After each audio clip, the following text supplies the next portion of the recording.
My dear friend and teacher, I've been reflecting on all your messages and have a few thoughts that I'd like to share here again.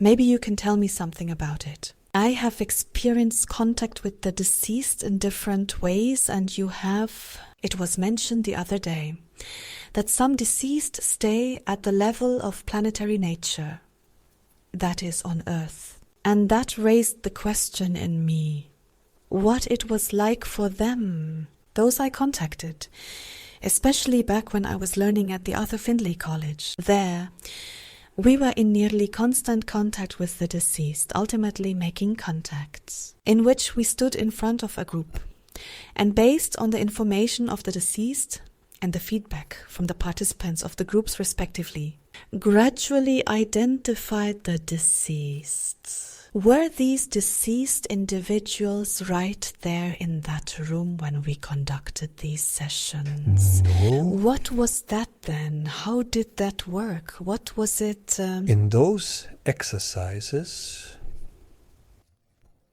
you experienced contact with all forms of being. You didn't physically perceive the deceased, did you? But you communicated through the conscious exchange of information with each other. This is possible throughout the cosmos and not tied to a location. Certainly, there are places where this is easier and other places where it is less so. But in the end, there were deceased and other entities. Understand? So, that was nothing now. Not the deceased who were bound to this place and lingered. Dortmund. Hence they made That's contact. Exactly how it is. But then I was also in Cuba and watched shamans as they performed a kind of, they had built an altar, complete with bones and all sorts of stuff. And there was in that corner, at that altar, also a kind of access. So they used this altar as access to the deceased. The difference between the school in England, that is the Arthur Findlay College, and this form of communication back then in Cuba, that we had a lot of information in England. We first had to figure out who was actually speaking from what we received from the deceased. So, who are these entities, if you can call it that? In this case, mostly deceased. Who were these deceased anyway? Those then, or rather, those in charge more or less precisely, if one may say so. Then the exchange began. In Cuba, on the other hand, it was not about finding out who was speaking exactly, but rather information was just passed on. And when I asked the executing media, meaning the Cubans, who was speaking, they said it was the deceased. Deceased who are somehow staying here. Interestingly, amusingly, they gave alcohol to the deceased. They spat on it with wine and such things. So it was very different from in England at school. We didn't do that. We have no deceased with alcohol involved. I spat. Am I mistaken now, or were those actually deceased in Cuba talking? As ghosts lingered at that place in Cuba and something from that spirit, meaning the alcohol that was given to them, had a physical effect on the purely physical level. There have been and still are the deceased. Ghosts that are there directly. If you had focused more on the altar, so you would have perceived her words even more clearly. But I was excited because I was unfamiliar with all of this. And that was really new to me, but tell me, if they are still there, I mean really there, at this altar, at this place in Cuba, are they doing well there? That's a question you should ask the deceased. But this spitting of alcohol, I mean, they That's it, don't until next taste time. with our senses. They can't seriously taste alcohol, can they? It's not the alcohol, it's the impulse, the intention, the will to give. What did the deceased get from it in terms of energy balance? They are nourished with various energies, avoiding loneliness, and a kind of task is performed. This can indeed be fulfilling. So they are really there, like really on site. That's interesting. And because this type of altar had, honestly, from my feeling, something a bit dark about it. It was quite old. And with all that spooking with alcohol, it looked a bit creepy indeed. Weathered. There were no negative beings. Calm down, Sylvia. They were simply anchored there and wanted to carry out this task. Okay, I've got that. All right. And now we can happily continue here. Today, we wanted to learn about guardian spirits. First of all, I need a description from you of what exactly a guardian spirit is. Is it a deceased person? Is it an angel? What exactly is it now? Does everyone have something like this? And why do they exist? So many questions yes, at please once. Just start wherever you yes, like. My perception of guardian spirits is as follows. If a person is very unconscious in their life, does the mobility of the soul and the attention into cosmic being fade? Thus, resonances that create imbalance in the cosmos emerge. Helping energy fields start to organize. To reduce the energetic loss of the respective being, the respective soul in the body, these energy fields come from the higher levels of angel energies. Oh, really? The angel? How beautiful. So the resonance of a person's declining frequency field causes such cosmic assistance, right? Right, without him asking for it. In a way, he naturally asked for it, because no soul really wants to lose strength. Unconsciously, the souls are in constant exchange with the great whole through the connection with the cosmos. And if they lose energy, compensatory forces are called upon. It's like it happens in the subconscious of the respective soul, even if it doesn't have one. But to make it clearer to you, it happens almost automatically. It's a cosmic defense mechanism. A protective mechanism of the cosmos to prevent soul energy from losing too much power during their incarnation. But by the power of free will, they should actually take this risk on their own responsibility. Then that's just how it is. No, it's not that easy. The cosmos is not tempted to just leave its souls in imbalance to fend for themselves. There's always a greater whole connected to these parts. Do you understand what I mean? There is personal responsibility though, but there's also the large common whole, as already mentioned, like in an organism interacting with each other. And in this togetherness, protective mechanisms arise. That's actually nice to know. Yes. So, not everyone has a guardian spirit, but those who are at risk of reaching a critical energetic point, right? Okay, that's great. Really good to know that the energy cosmos, as I'll call it now, provides such tools. And these guardian spirits, they come from the energy. No. From the angel level, helping humans, they are then on the level of the earth, nature. That means in time, throughout their lives, such protective energies and fields gravitate towards these people. Please try to explain it a bit more precisely. Not the time of a whole life. A critical phase of energy loss. for the respective soul begins. Thus, these guardian angels move into the plane of the incarnated towards the person.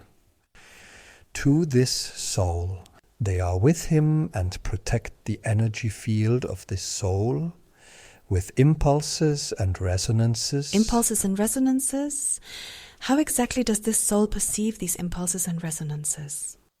Different. Some feel the presence of a loving energy.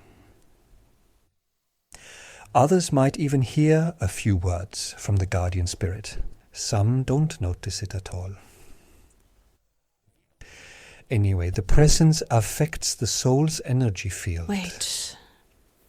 In the soul's energy field, they enter the aura field of these people, but they don't attach themselves like fragments of the soul. No, they are with you. They are companions. Ah, nice. So a guardian spirit is also a guardian angel. Is this the same thing? Yes. Oh, okay. And people can call them consciously, of course. But yes. Then it's true that for every person who feels despair in their life, there's a certainty that they have a guardian angel by their side. And actually, you just need to strengthen your connection to it. This is a very nice hint. As a first step, that would be advisable. If the connection in this communication is strengthened, so will the power in the soul increase again, and despair disappears. All of this is interconnected. I would have thought that a guardian angel or spirit only comes when one calls for it. No. Oh, interesting.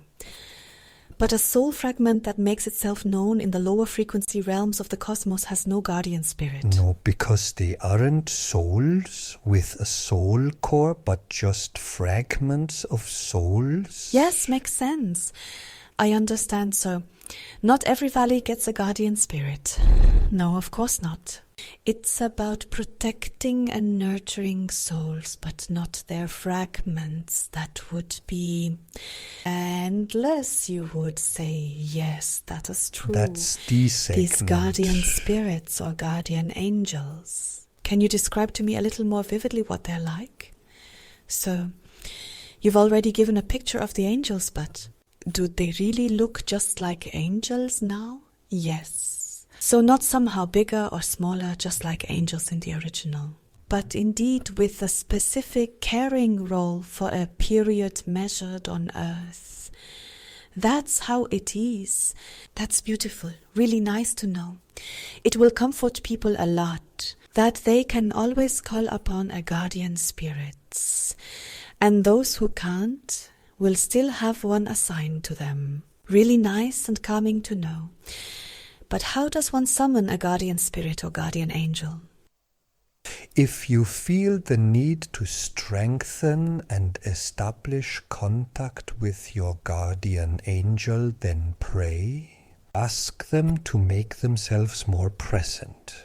Begins to bridge this communication. I know what you bring along. You mean, for instance, when I intensified communication with the deceased, I also went through a phase where I said, first it needs to create an indicator. Take that as a yes and one for a no. And when I sensed these deceased, I told them, if it's a yes, then please step forward. And if it's a no, then please step back. Very good. It worked great right away, and that's how we started communicating.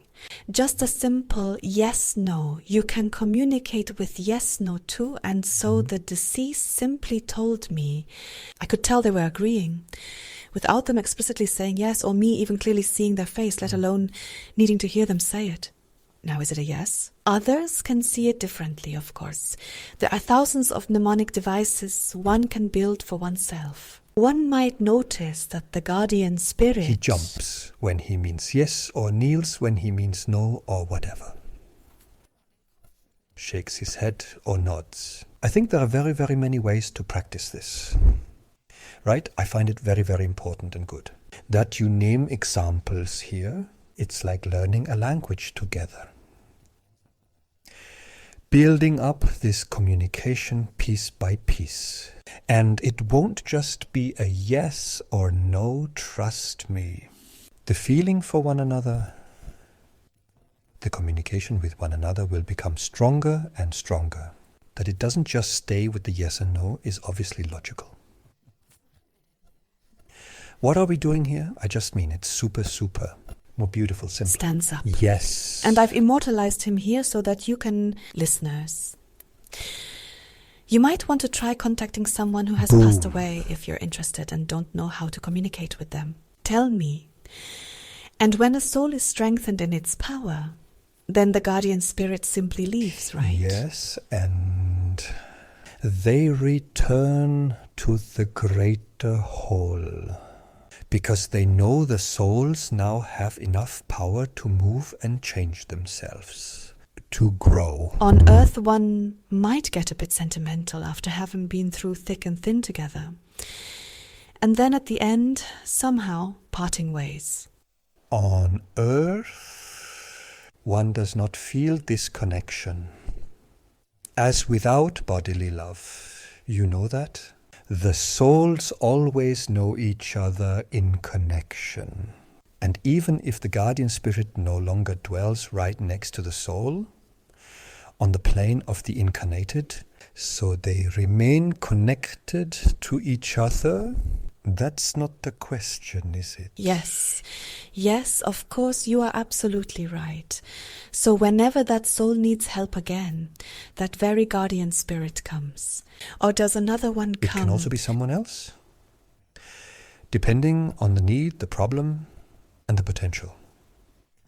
Power potential in each soul. Things change, as you know, and the group of helpers is there to help as a whole, not individually. Yes, I know.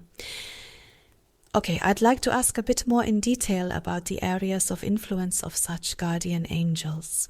What can one actually ask a guardian spirit for?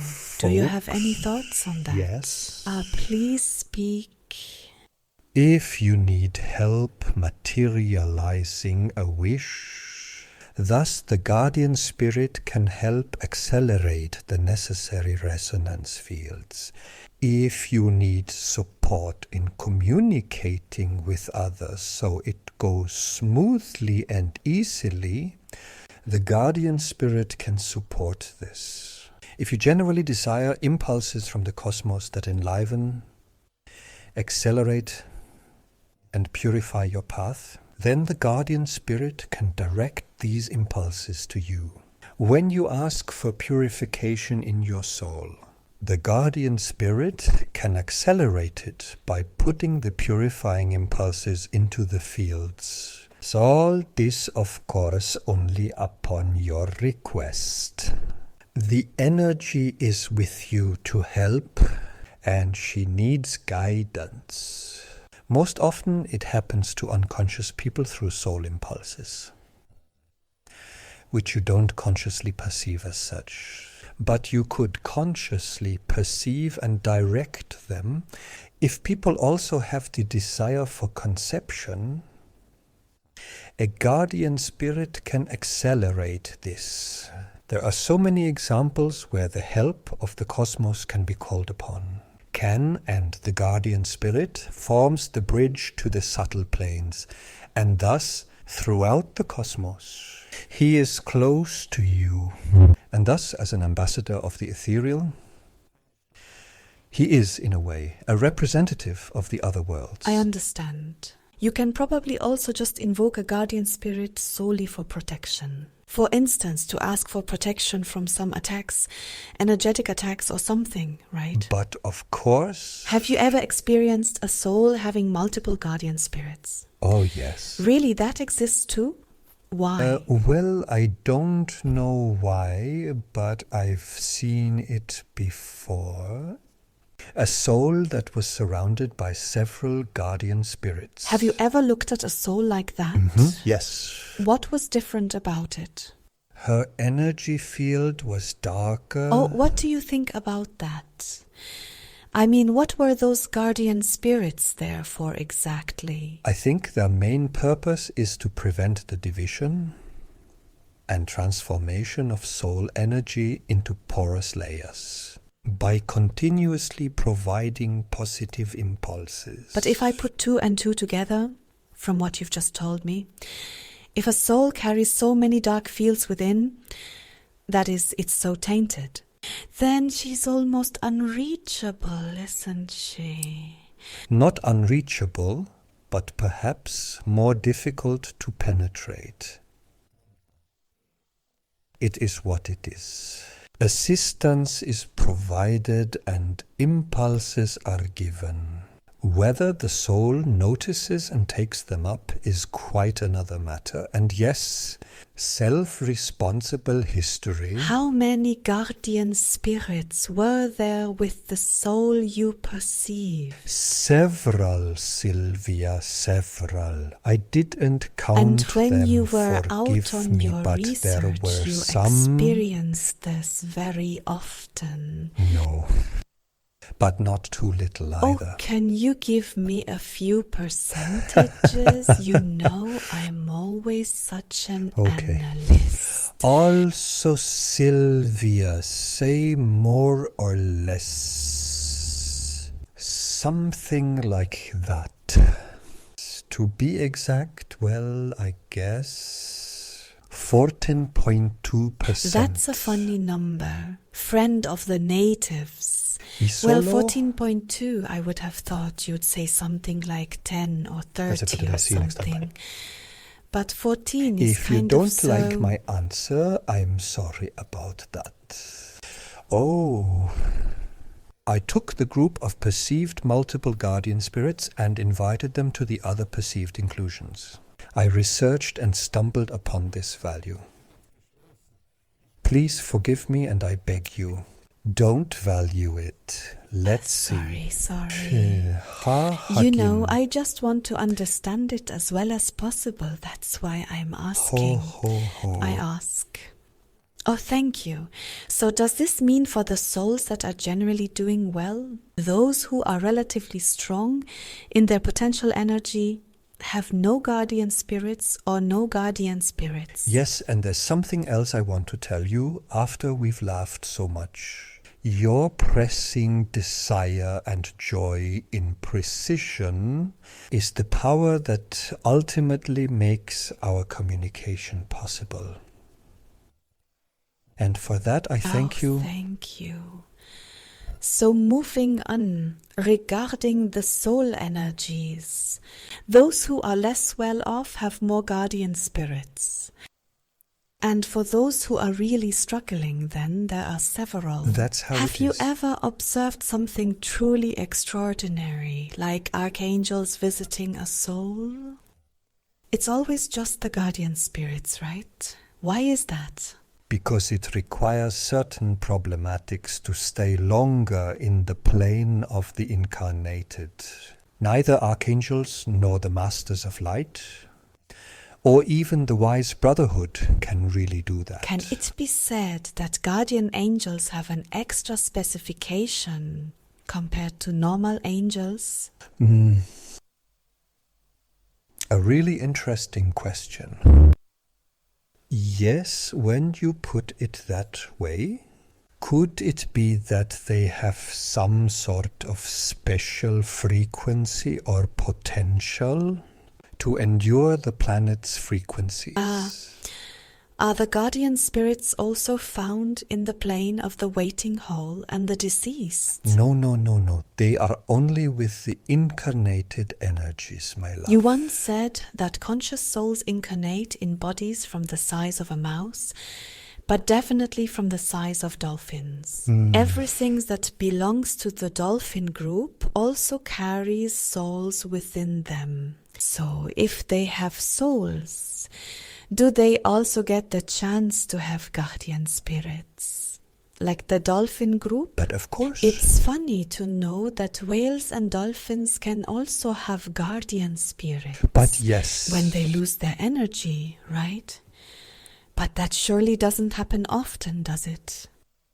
I'm sorry, I don't have any statistics on that again. Would have been interesting. Do you have anything else you want to say about guardian emperors or guardian angels?